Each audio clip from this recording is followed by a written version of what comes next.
Yo quiero hablar de la Iglesia de una manera sistemática, no de una manera así un poco caótica, sino sistemática. Porque de la Iglesia se puede hablar a tres niveles distintos. El primer nivel es el plano de su función para la salvación, es el más importante. Hay tres niveles que van del más importante al menos importante. Primero, la primera cosa para juzgar a la Iglesia, porque vamos a juzgar a la Iglesia, es cómo lo ha hecho en el plano, cuál es su función y cómo lo ha hecho en el plano de la salvación de los seres humanos, de la salvación de la humanidad. El segundo plano, importante, pero menos, es cómo lo ha hecho la Iglesia en la historia humana, no en la historia de la salvación, sino en la historia humana, en los siglos que han ocurrido, en los 20 siglos que han transcurrido desde que fue fundada por Cristo. Y el tercer plano, más abajo, y menos importante, pero con su importancia también, es cómo lo hemos hecho los seres humanos que formamos parte de la Iglesia, que es otra cosa distinta. La Iglesia no es una sociedad de perfectos, es una sociedad de seres humanos, entonces, ¿cómo lo hemos hecho nosotros?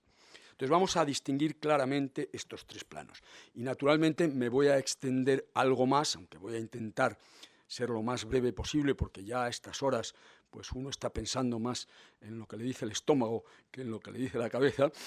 Voy a intentar ser lo más breve posible, pero me voy a entretener más, como es lógico, en la función más importante, que es la función de la Iglesia como historia de la salvación. Y para este plano voy a hablar de 6 puntos.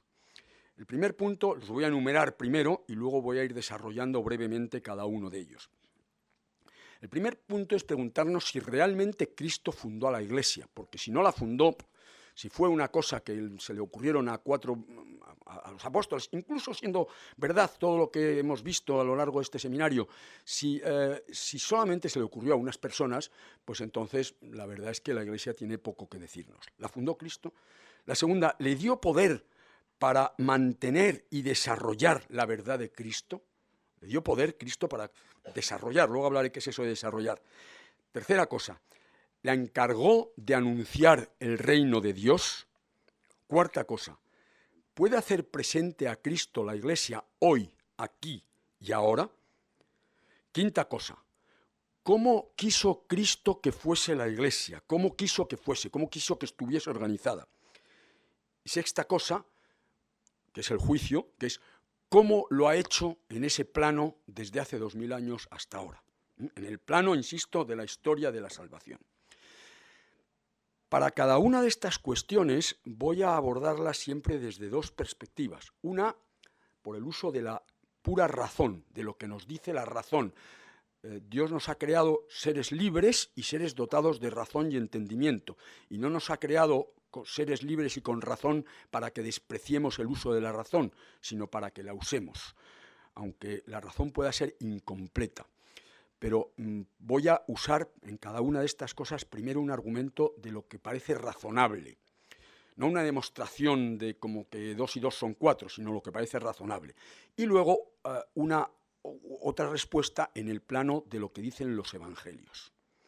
Entonces empezamos por si la fundó Cristo la Iglesia. A ver, vamos por el plano de la razón, pero no con argumentos deductivos ni con silogismos, sino con analogías. Vosotros imaginaros que viene alguien y funda una empresa y viene a España a fundar una filial de esa empresa que se ha fundado, pongamos, en Estados Unidos. Y viene a España, funda la Iglesia y luego se pira y no deja a nadie para que la siga gestionando.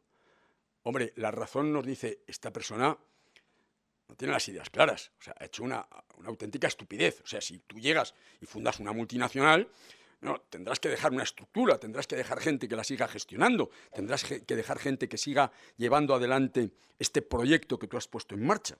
Por tanto, la razón nos dice que Cristo tuvo que fundar la Iglesia porque si no, no tendría sentido. Entonces ese es el capítulo de lo que nos dice la razón por analogía, no por argumentos silogísticos. Pero, ¿qué nos dice el Evangelio al respecto? Pues nos dice cosas clarísimas. Y lo dice, hay un momento que se conoce como la confesión de Cesarea, en la cual Jesucristo, en un momento dado de su vida pública, donde la popularidad empieza a descender, se va a una zona que se llama la Decápolis, y allí está con sus discípulos en un sitio un poco escondido, y entonces se le ocurre preguntarle a sus discípulos: ¿quién dice la gente que soy yo? Y los discípulos empiezan a ir por los cerros de Úbeda, que si tal, que si cual, que si lo demás aquí, que si lo demás allá. Y en un momento dado dice: bueno, ya vale de tonterías.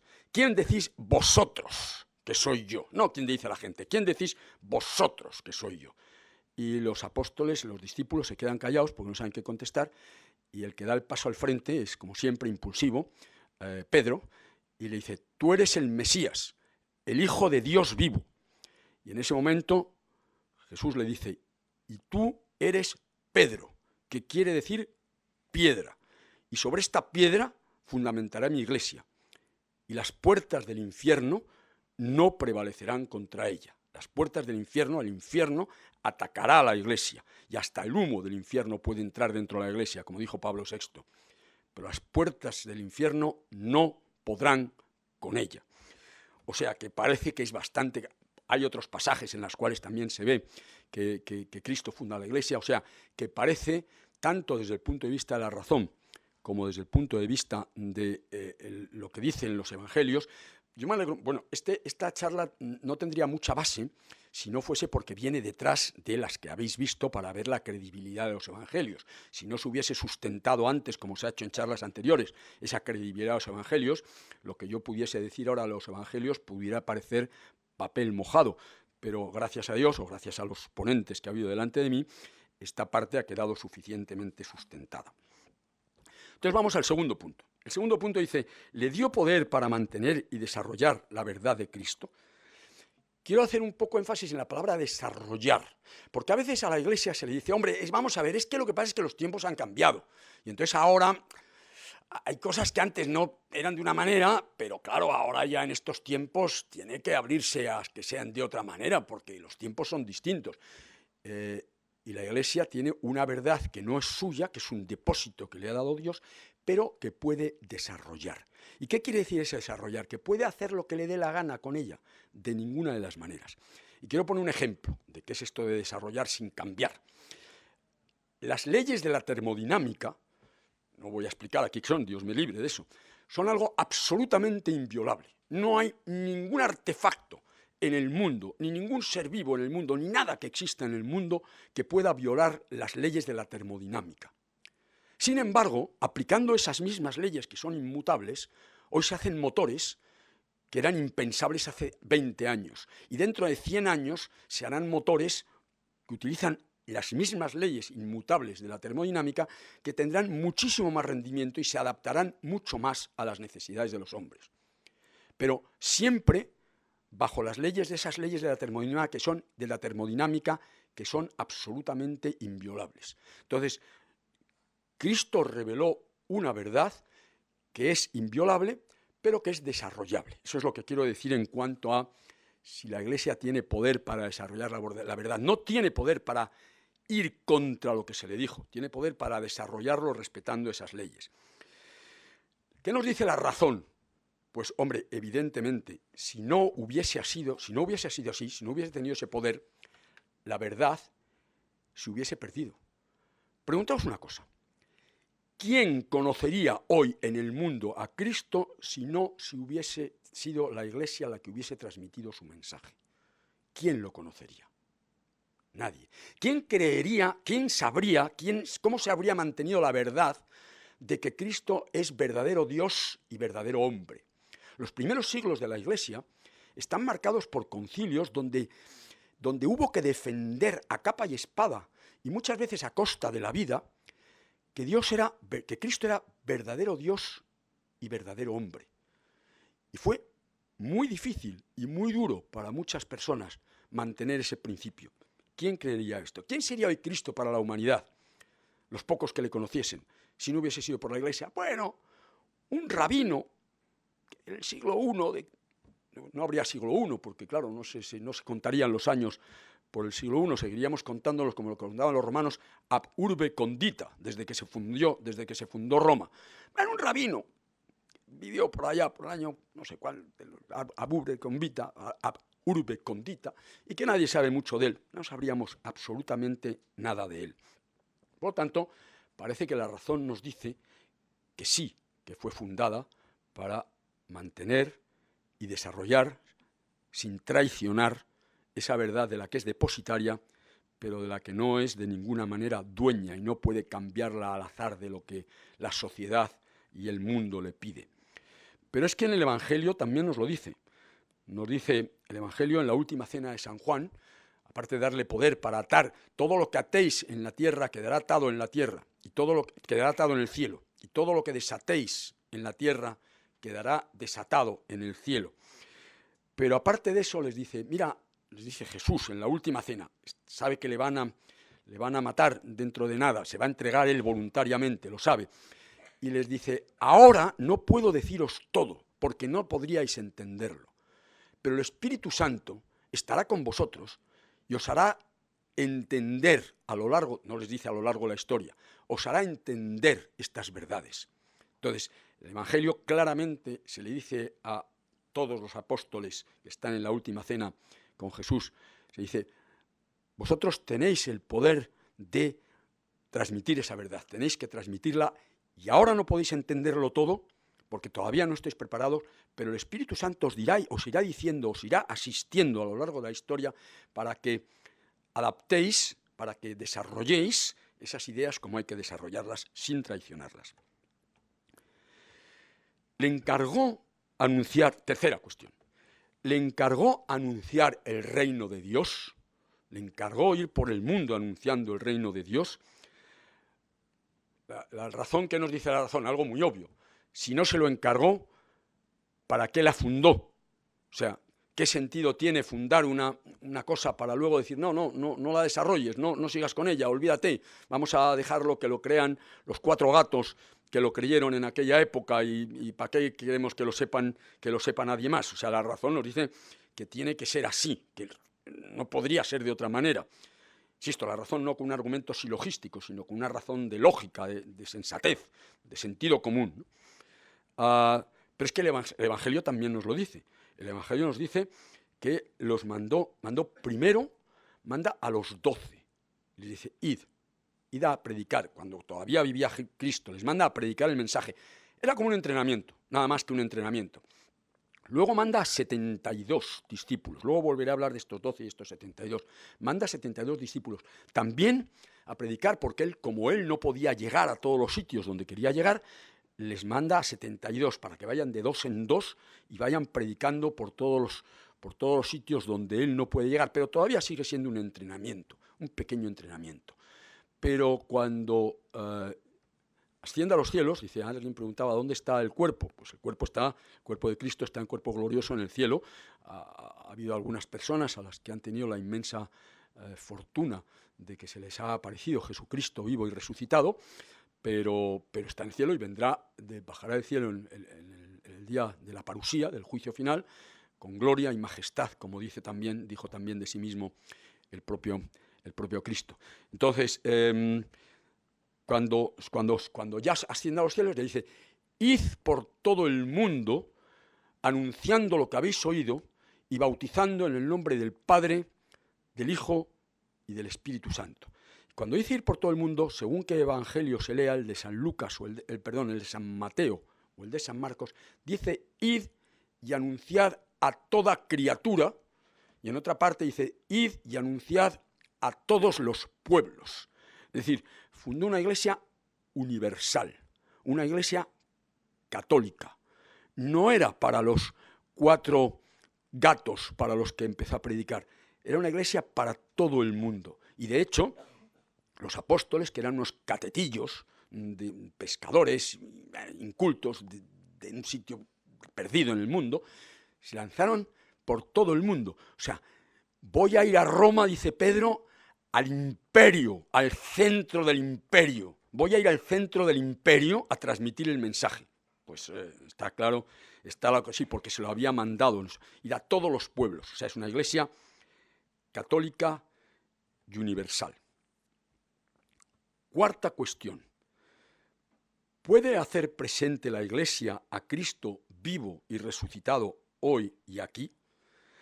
Aquí, a ver, la razón se tiene que quedar callada, porque entramos en una cosa mal entendido. El concepto que voy a decir ahora es un concepto muy mal entendido normalmente y que voy a intentar aclarar en 2 palabras.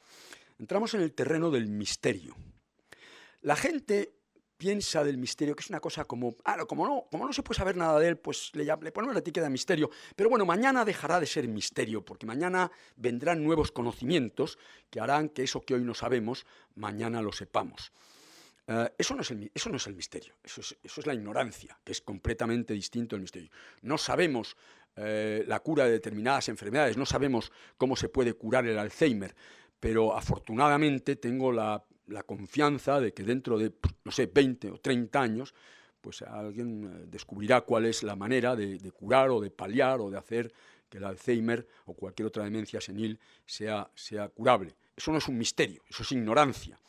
Un misterio es algo que supera nuestra razón. Es como, si pudiéramos decir, exceso, no es falta de luz, no es oscuridad, es exceso de luz.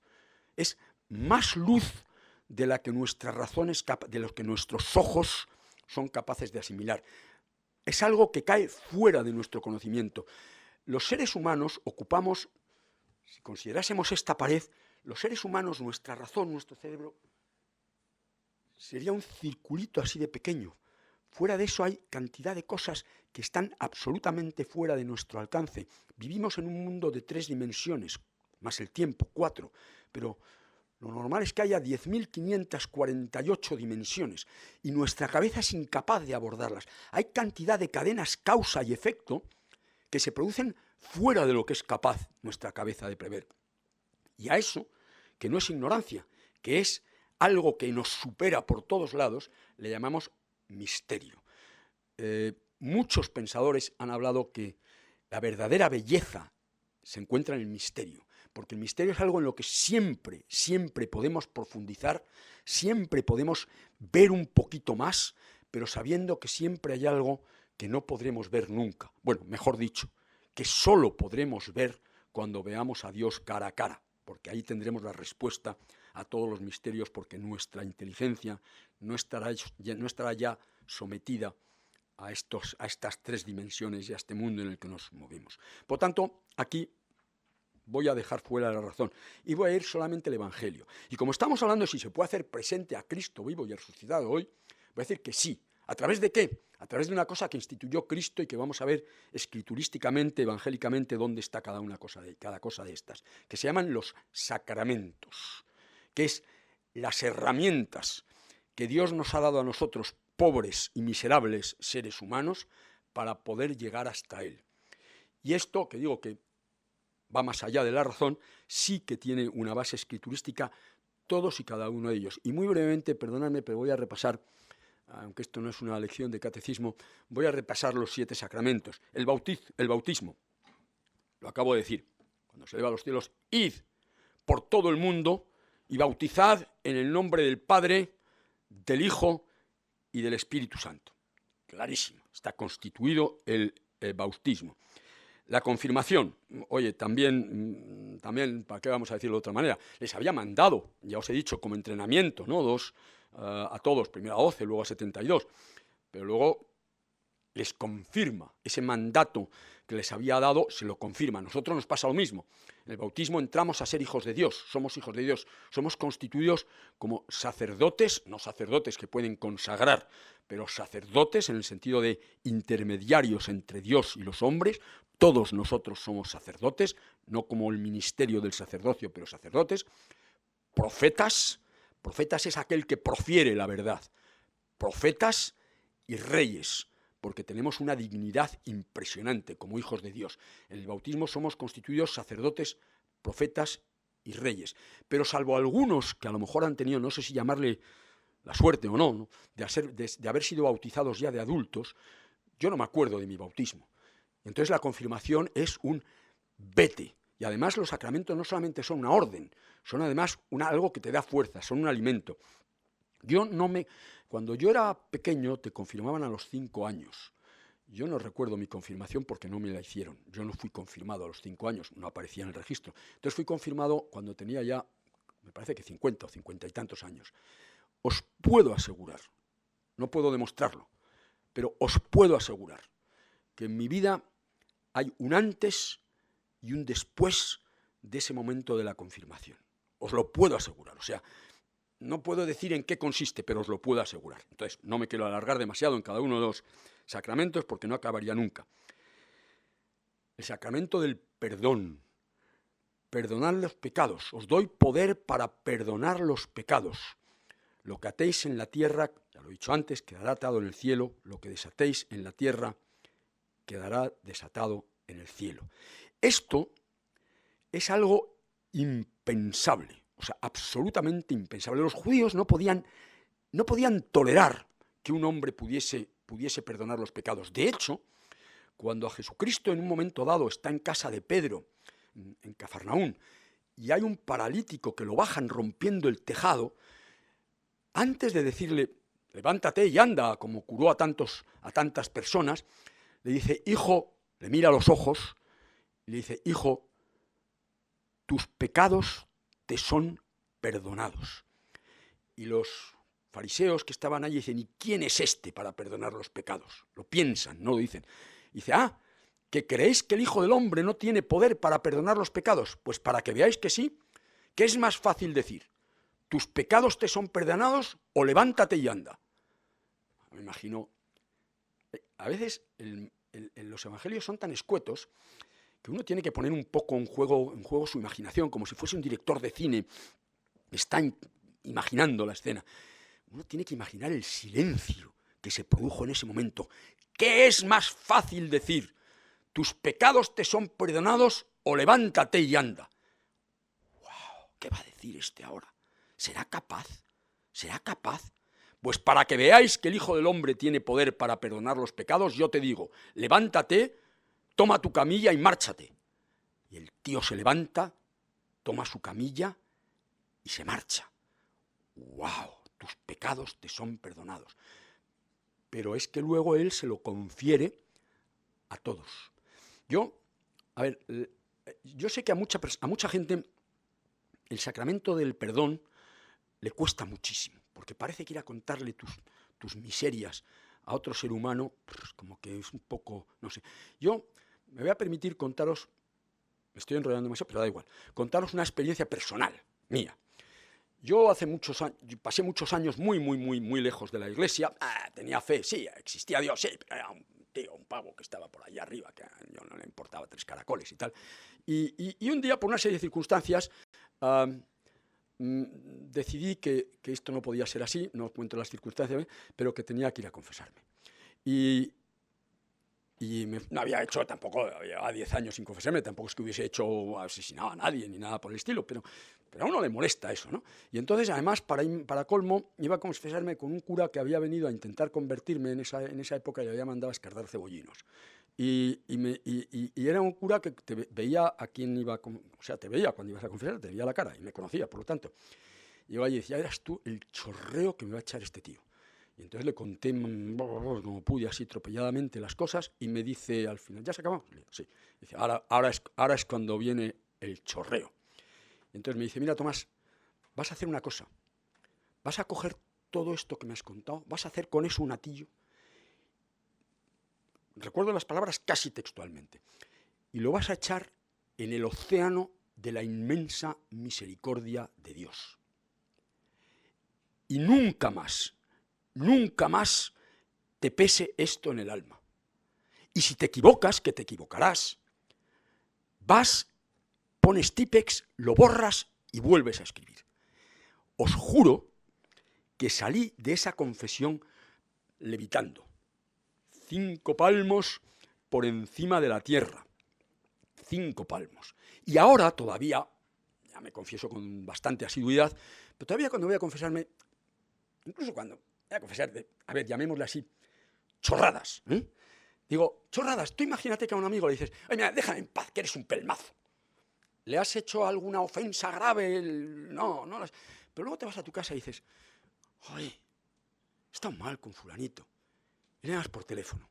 Y dices, oye, fulanito, joder, he estado mal contigo. No sé cómo lo siento, pero cuando te vea mañana te voy a dar un abrazo. Y al siguiente vas, le ves y dices, ¡fulanito! ¡Joder, ven aquí! ¡Pum! ¡Pum! Abrazos de esos con palmadas en las espaldas que suenan y que duelen, ¿no? Y dice, y te quedas más ancho que largo, ¿no? No le has dicho más que déjame en paz, que eres un pelmazo. Bueno, pues ¿para qué me voy a confesar si total? Bueno, que alguna cosa, no, cualquier cosa, no me... En fin, sacramento del perdón es lo más grande que puede haber. Y somos estúpidos de no apreciarlo como hay que apreciarlo. Pero sigo, y perdonadme la palabra estúpidos. La Eucaristía. Dios está presente realmente en cuerpo, alma, sangre y divinidad, en algo que parece un trozo de pan.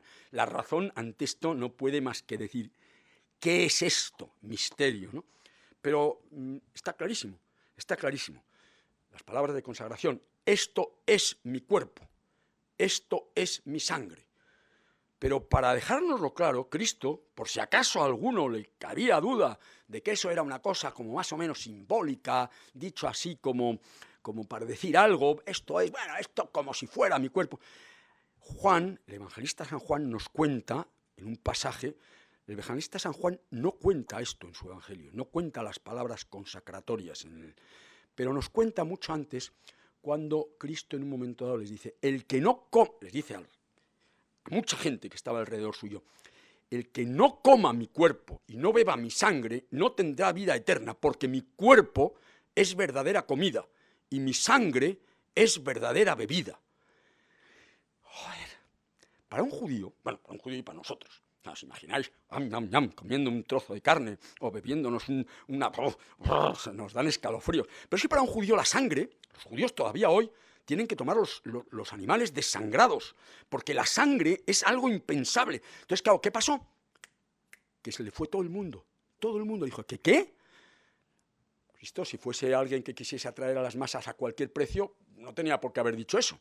Lo dijo y se le piró todo el mundo. Por eso os dije que luego tuvo que irse a la Decápolis, porque su prestigio, su popularidad, él se pegó un tiro en el pie contra su popularidad diciendo esto, para que quedase claro y meridiano. Se le fueron todos menos unos cuantos, sus apóstoles y alguno más, y le dice, ¿y vosotros también queréis iros? Y dice, oye, si no os gusta esto que he dicho, también podéis iros. Y le dice Pedro otra vez, Pedro, maestro, ¿a dónde iríamos? Solo tú tienes palabras de vida eterna. Cuando uno ha saboreado las palabras de vida eterna y las ha hecho suyas, ¿a dónde vas? ¿A dónde vas? ¿A dónde iría yo ahora?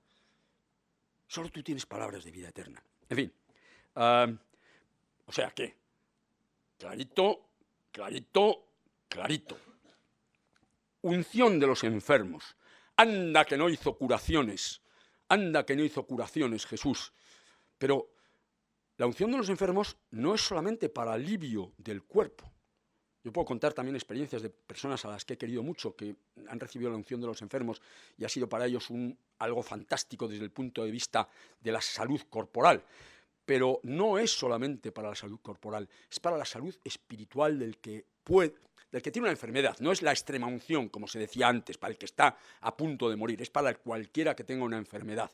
Yo la he recibido, me tuvieron que hacer una operación en la espalda hace como 4 años o 5 años, bastante de caballo, y ya, no tenía por qué morirme ni nada por el estilo, pero me dieron la unción de los enfermos y bueno, yo no sé cómo hubiese acogido la operación si no fuese por eso, pero la fui al quirófano con una paz inmensa y me restablecí, vamos, en menos que canta un gallo, así, de una operación de caballo de la columna vertebral. Pero es que no es solamente para el cuerpo, es sobre todo para el espíritu. Cristo dice en un momento dado, no temáis al que puede matar el cuerpo, temed al que puede matar el alma junto con el cuerpo. Entonces, la unción de los enfermos es para protegernos del que puede matar el alma junto con el cuerpo, porque los momentos difíciles de la vida es cuando el diablo aprovecha para venir a por nosotros. Y cuando uno está enfermo, o cuando uno tiene que entrar en una operación, o cuando a uno se está muriendo, ese momento es muy difícil. Y la unción de los enfermos te da para protegerte, aparte de para lo que te pueda venir para el cuerpo, para protegerte de aquel que no solamente puede matar el cuerpo, sino que puede matar el alma. Matrimonio. Ay, cómo estamos ahora con el matrimonio. Es que claro, ahora con los tiempos que corren, ¿cómo va a ser indisoluble el matrimonio? ¿Cómo va a tener uno un matrimonio para toda la vida? ¿Quién puede comprometerse para toda la vida? Antes de entrar en una palabra sobre el compromiso, Chesterton tiene una frase en la que dice, cuando un hombre hace una promesa, un ser humano, hace una promesa, es como si hiciese una cita consigo mismo dentro de muchos años. Y el peligro está en que no asista a la cita. Los seres humanos somos inconstantes y nos hacemos promesas a nosotros mismos que luego incumplimos. Pero a pesar de todo, Cristo quiso hacer que el matrimonio instituyó el matrimonio y quiso hacer que fuese indisoluble. Fíjate, en un momento dado le preguntan, oye, Moisés nos dijo que el que quisiese separarse de su mujer, ya os ha dicho antes Javier que la sociedad judía era muy machista, no decía y la mujer que quiera separarse de su marido, el que quiera separarse de su mujer, que le dé acta de repudio. ¿Tú qué dices? Corregir a Moisés era el no va más. O sea, Moisés había recibido la ley directamente de Dios. O sea, pocas bromas con eso. Entonces le dicen, Moisés nos ha dicho esto. ¿Tú qué dices? Y les dice, Moisés os dijo eso porque sois duros de corazón. Duros de corazón. Pero yo os digo, desde el principio no era así. Desde el principio Dios los creó hombre y mujer. Y dijo, dejará el hombre a su padre y a su madre para unirse con su mujer, y viceversa. Y serán los dos una sola carne. Eso aparece en el Génesis, justo al principio de la revelación de Dios. Y añade Cristo, lo que Dios ha unido, no lo separe el hombre. O sea, más claro, agua. No puede haber nada más claro. Claro, ¿qué pasa? Que eso es muy difícil, claro que es difícil. Nadie dice que la vida sea fácil, nadie dice que las cosas que merezcan la pena sean fáciles. Las cosas que merecen la pena son difíciles. Crear un proyecto de vida por encima de la campana grande, por encima de tempestades y de lo que pueda haber, que las habrá y que las hay siempre, para hacer un proyecto de vida hasta que la muerte nos separe, eso es algo muy difícil. Y por eso existe un sacramento. Por eso existe un sacramento que, si lo revivimos todos los días, sobre todo en los momentos difíciles dentro de nosotros mismos, nos da fuerza para vencer las tempestades, para seguir adelante y para que al final de nuestra vida digamos, aquí está mi proyecto de vida, con la familia que lleva aparejada, con todo lo demás.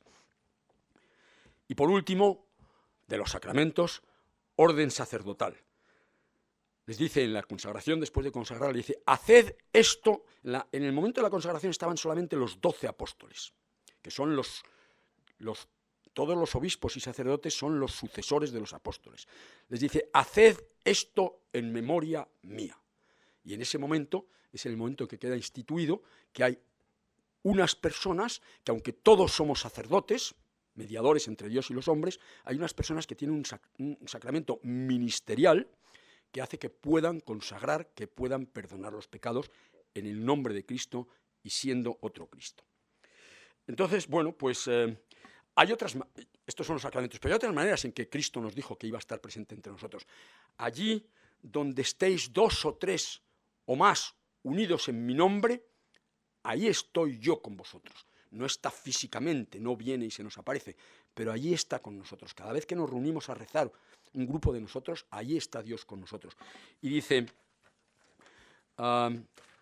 y luego también dice, todo lo que hicieseis a esos pobres pequeños, a esos enfermos, todo eso me lo hacéis a mí.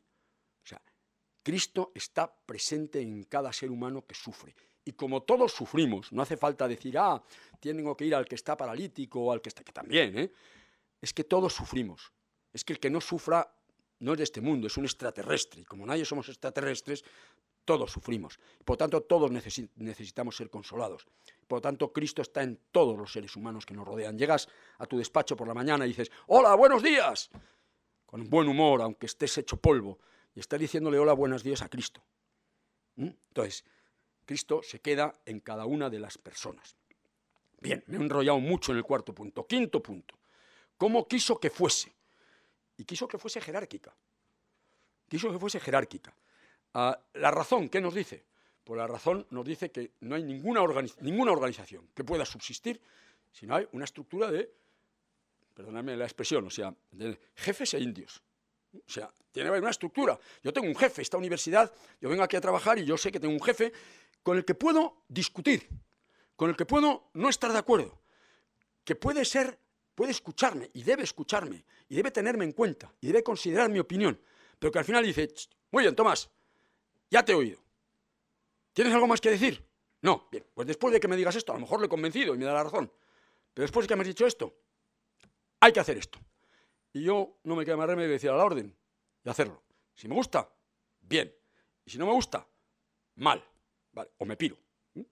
Entonces, por lo tanto, la razón nos dice que tiene que ser... Y si no es así, no hay organización que funcione. O sea, no hay nada que no se disuelva.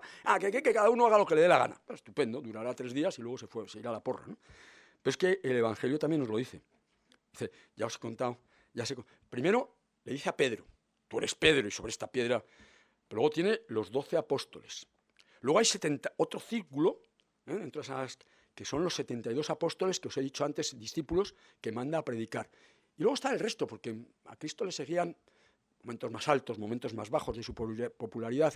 San Pablo nos dice que cuando después de resucitado se apareció hasta 500 personas. O sea, de esto había otro círculo más amplio al cual pertenecemos ahora todos nosotros. Entonces, bueno, pues quiso que fuese jerárquica. Nombró a Cristo, a Pedro, sucesor.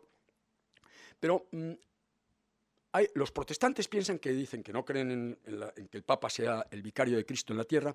Dicen, bueno, sí, pero eso fue solo para Pedro, solo para San Pedro. Luego ya nada, luego ya no hay una cabeza, no hay un presidente, no hay un CEO en la Iglesia.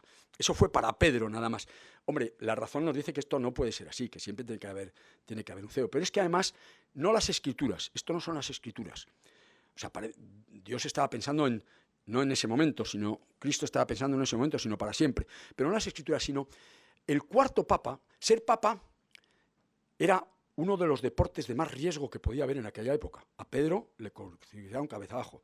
Lino y Cleto fueron los 2 siguientes papas que murieron torturados y murieron en 2 telediarios. Y el cuarto fue Clemente. Y Clemente vivía en Roma. Y se suscitó una discusión entre los efesios y los corintios sobre, o sea, nada que ver con Roma, sobre qué había que hacer sobre un determinado tema. Y el obispo de Corinto era... en Éfeso todavía vivía San Juan. O sea, porque esto había pasado, todavía había un apóstol. Entonces, cuando le preguntan a San Juan dice, haced caso a lo que diga Clemente. Y Clemente, que era el Papa, escribe una carta en la que dice, se acabaron las bromas. Esta cuestión queda zanjada. Y queda zanjada así. ¿Por qué? Porque lo digo yo. ¿Por qué? Porque soy el vicario de Cristo en la tierra. Y hasta San Juan, que sigue vivo todavía, lo reconoce. Por tanto, la fundó jerárquica. Después de la resurrección se le aparece a Pedro en el lago de Genesaret y dice, Pedro, este es un diálogo curioso, porque la traducción del griego al español o a los otros idiomas, Pedro le pregunta, Pedro, ¿me amas? En griego amar es el verbo agapos y querer es el verbo filos. Pedro, ¿me amas? Le dice, agapos, tú me amas a mí. Y Pedro le dice, Señor, tú sabes que te quiero. No tiene narices para decirle, tú sabes que te amo. Tú sabes que te quiero. Y le había negado 3 veces y le pregunta a Cristo por segunda vez, Pedro, ¿me amas? Y Pedro le dice, Señor, te quiero. Y ya a la tercera Cristo baja el listón y le dice, Pedro, ¿me quieres? Y Pedro le dice, Señor, tú lo sabes todo. Tú sabes que te he negado 3 veces. Me la estás haciendo pasar canutas, preguntándome 3 veces si te quiero. A la tercera me has preguntado si te quiero. Señor, tú lo sabes todo. Tú sabes que a pesar de ser como soy, te quiero. Y le dice, pues entonces apacienta mis corderos. O sea, más claro, otra vez, agua. Llegamos al 6º punto y último de esta parte. Los otros van a ser mucho más breves, o sea que tranquilos, que ya va quedando, como tenga el punto 2 y el plano 2 y el plano 3 sean como este, pues nos dan las uvas aquí. No, el plano 2 y el plano 3, Vamos a pasar por él, pim, pom, pim, pom. Vamos, pero al sexto punto del plano más importante. Que os decía, es el juicio de cómo lo ha hecho la Iglesia en estos 20 siglos, cómo lo ha hecho la Iglesia en el plano de la salvación. Y la respuesta es que, joder, hombre, todo se puede hacer mejor, pero bastante bien. Fijaros, yo que tengo una mente un poco matemática, he echado un cálculo. Si es verdad lo que dice San Pablo, que cuando Cristo resucitó había 500 cristianos, ahora hay unos 2.000 millones de cristianos.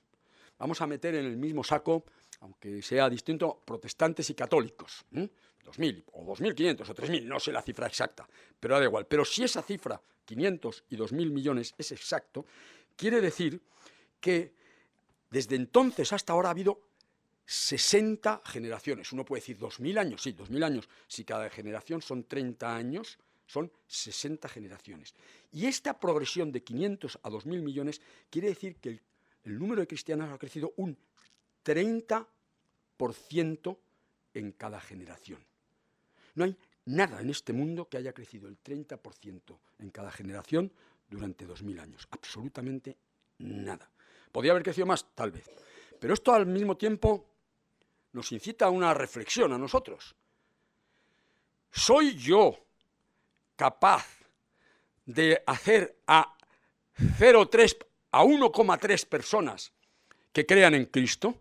30% es 1,3. ¿Soy yo capaz de cumplir con mi parte alícuota y hacer que después de mí, al menos gracias a mí, o no solo gracias a mí, pero con alguna ayuda por mi parte, haya 1,3 personas que crean en Cristo? Si estamos por encima de esa media, bien. Si estamos por debajo de esa media, mal. O sea que es una pequeña responsabilidad que cae sobre nuestras espaldas. Hacerle presente. ¿Quién conoce? Ya lo he dicho antes. ¿Quién conocería hoy a Cristo si no fuese por la Iglesia? Nadie. Pero hacerle presente. Tenemos un ejemplo de innumerable de santos, que son impresionantes. O sea, hay mucha gente buena en la historia que ni son santos, ni son creyentes, y a lo mejor ya hay ateos buenísimos, gente buenísima, y cristianos malísimos también, pero el ejército de santos conocidos. Una Teresa de Calcuta. ¿De dónde le viene la fuerza? Una vez le dijeron, un periodista que le vio cómo estaba curando a un enfermo con una enfermedad terrible, que olía mal, o sea, espantosa, dice, yo no haría eso ni por $1.000.000. Y le dice la Madre Teresa, y yo tampoco. ¿Por qué lo hacía? Pues porque veía ahí a Cristo. A tantos y santos. No voy a ponerme aquí a recitar el santoral porque sería interminable. Pero hay que preguntarles a ellos. Pero es que santos tenemos que ser vosotros y yo. O sea, santos no es, unos cuantos elegidos. Los santos no son perfectos. Nadie es perfecto. Los santos son gente que dice, yo voy a hacerlo lo mejor posible, y con la ayuda de Dios yo voy a hacerlo lo mejor posible. Y celebramos, la Iglesia nos lo recuerda todos los años, celebrando el Día de Todos los Santos, que es el día de la fiesta de las fiestas, o sea, la pera limonera, o sea, bueno, ahí están. Yo cada vez que llega la consagración, digo, aquí están todos los santos, los conocidos y los desconocidos, gritando, santo, santo, santo, que es lo que haremos en el cielo cuando... Bueno, entonces, pues bueno, lo dejo ahí, ¿no? Entonces, ya está. Con esto, bueno, lo dejo aquí. Plano de la historia. Ya vamos acabando. A ver, la Iglesia ha hecho muchas cosas mal a lo largo de la historia. La Iglesia, como los hombres que forman, aunque hablo de la historia, pero esta vez es la historia humana, han hecho muchas cosas mal. Y el propio San Pablo II tuvo antes de morirse, cuando era Papa, tuvo una ceremonia en la cual pidió perdón de una manera solemne y de una manera absolutamente humilde por todas las cosas, todos los pecados y todas las cosas que había hecho mal la Iglesia en la historia. Pero tengo que decir dos cosas. La primera es que una cosa es lo que ha hecho de verdad mal y otra cosa es la leyenda negra que le carga males que no son suyos. Y hay que, sin defender lo indefendible, separar una cosa de la otra. Y la segunda es que al lado de esas cosas que ha hecho mal hay una inmensa cantidad de cosas que ha hecho muy bien desde el punto de vista humano. Y voy a decir solamente dos pequeños detalles. El primero es que durante Ahora todos estamos muy acostumbrados al estado del bienestar. La educación gratuita, la sanidad gratuita. Esto es un invento. O sea, esto fue... La Iglesia ha sido la educación gratuita y la sanidad gratuita durante 20 siglos. Y todavía lo sigue siendo. Porque si mañana la Iglesia dejase de hacer su labor asistencial, que no es la más importante, pero que es muy importante, la sanidad pública se iría a la M. Pasó eso, no es algo nuevo en la historia. Después de que Teodosio en el siglo IV, finales del siglo IV de la edad cristiana, después de que Constantino, al principios del siglo IV, hiciese el edicto de tolerancia en el que dejó a los cristianos que dejasen de ser perseguidos, vino Juliano el Apóstata. A los cristianos decían, la gente se convertía porque decían, ved cómo se aman. Y cuando había una epidemia y todos dejaban a su padre y a su madre colgados, los cristianos se quedaban en medio de la epidemia y decían, ved cómo se aman. Y entonces Juliano el Apóstata, que quiso dar marcha atrás y volver a sacar al cristianismo de la circulación, quiso hacer una obra social como la que hacían los cristianos. Y fue un fracaso estrepitoso, estrepitoso. Entonces la Iglesia ha sido la sanidad pública y la educación pública durante 20 siglos. Pero es que, vamos ahora, yo siempre a esto le llamo el test de la bola del mundo. Cogéis un mapamundi y lo ponéis a girar, cerráis los ojos, y así, ¡pum!, y ponéis el dedo. Y seguramente el dedo caerá en un sitio, perdonadme la expresión, que será el culo del mundo.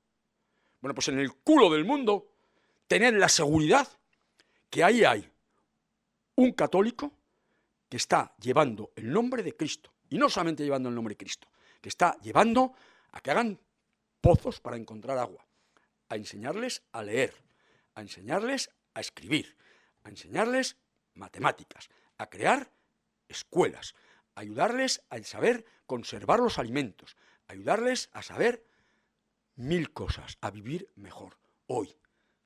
Seguramente también habrá gente, Dios me libre de pensar, no, solo... Hay gente buenísima que también está haciendo eso y que no son a lo mejor ni creyentes, pero a lo mejor están un par de años o 2 de su vida. Hay gente que da toda su vida para eso. ¿Por qué lo hacen? Pues por lo que lo hacen.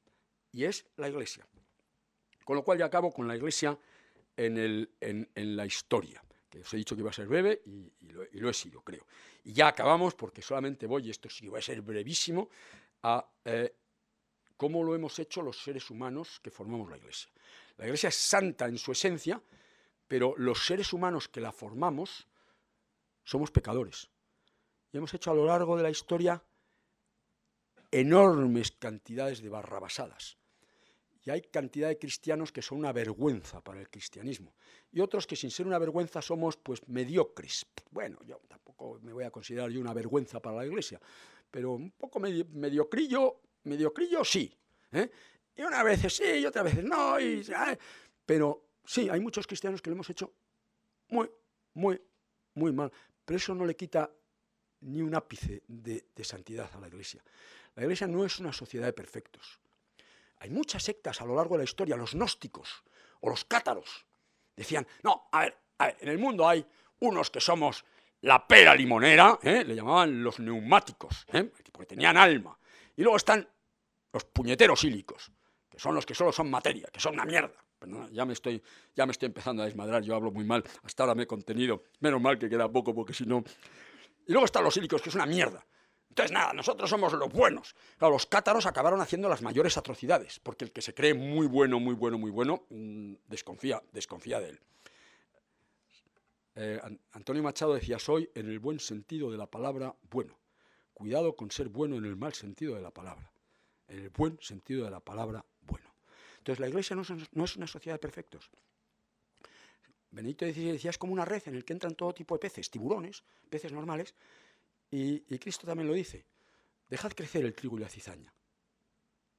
No juzguéis y no seréis juzgados, no queráis arrancar la cizaña, simplemente dejadlas crecer. Ya vendrá al final de los tiempos y se separará el trigo de la cizaña, empezando por nosotros mismos.